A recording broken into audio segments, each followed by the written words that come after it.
అదో నేవీ యుద్ధ విమానం వాతావరణం అనుకూలించకపోవడంతో ఎమర్జెన్సీ ల్యాండింగ్ అయింది. తిరిగి టేకాఫ్ అయ్యేందుకు చేసిన ప్రయత్నాలు విఫలమయ్యాయి. దీంతో 13 రోజుల నుంచి ఎయిర్పోర్ట్లో ఉండిపోవాల్సి వచ్చింది. అసలు ఈ యుద్ధ విమానానికి ఏమైంది? ఈ ఘటన ఎక్కడ జరిగిందో ఇప్పుడు తెలుసుకుందాం. కేరళలోని తిరువనంతపురం ఇంటర్నేషనల్ ఎయిర్పోర్ట్లో బ్రిటన్కు చెందిన F-35B రకానికి చెందిన యుద్ధ విమానం ఎమర్జెన్సీ ల్యాండింగ్ అయింది.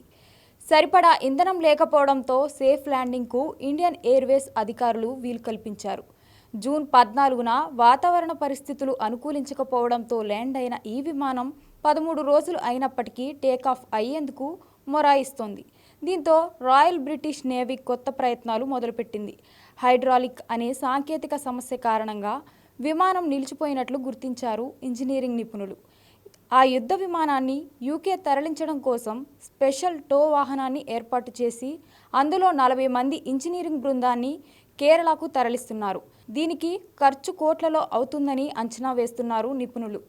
అయితే ఈ F-35B రకానికి చెందిన యుద్ధ విమానానికి కేరళలోనే మరమ్మతులు చేయించనున్నట్లు తెలుస్తోంది. అయితే ఈ ఫ్లైట్ ఎన్ని రోజులు కేరళ ఎయిర్పోర్ట్లో ఉంటే అన్ని రోజులు పార్కింగ్ ఛార్జీలను యూకే భరించాల్సి ఉంటుంది. ఈ విమానం సెంట్రల్ ఇండస్ట్రియల్ సెక్యూరిటీ ఫోర్స్ రక్షణలో బే 4 వద్ద ఉన్నట్లు తెలిపారు అధికారులు. F-35B విమానంలోని ఇంజన్లను క్షుణ్ణంగా పరిశీలించనున్నారు ఇంజనీరింగ్ నిపుణులు. అసలు ఇంత తీవ్ర స్థాయిలో మరమ్మతులకు గురవడానికి గల కారణాలు కూడా అన్వేషిస్తున్నారు. ఇంజన్ సామర్థ్యంతో పాటు లోపల ఉన్న సాంకేతిక సమస్యలపై కూడా ప్రత్యేక ఫోకస్ పెట్టనున్నారు. వీలైనంత త్వరగా మరమ్మతులు చేసి యూకేకు తీసుకువెళ్లాలని భావిస్తున్నారు. ఇన్ని రోజులుగా ఈ యుద్ధ విమానం నిలిచిపోవడంతో సోషల్ మీడియా వేదికగా ట్రోల్స్కు గురవుతుంది. ఈ F-35B రకానికి చెందిన యుద్ధ విమానం షార్ట్ టేకాఫ్ లేదా వర్టికల్ ల్యాండింగ్ కోసం తయారు చేశారు. ఇందులోని స్టెల్త్ సామర్థ్యం, electronic warfare systems, data sharing వంటి మౌలిక సదుపాయాలు కలిగి ఉంటుంది.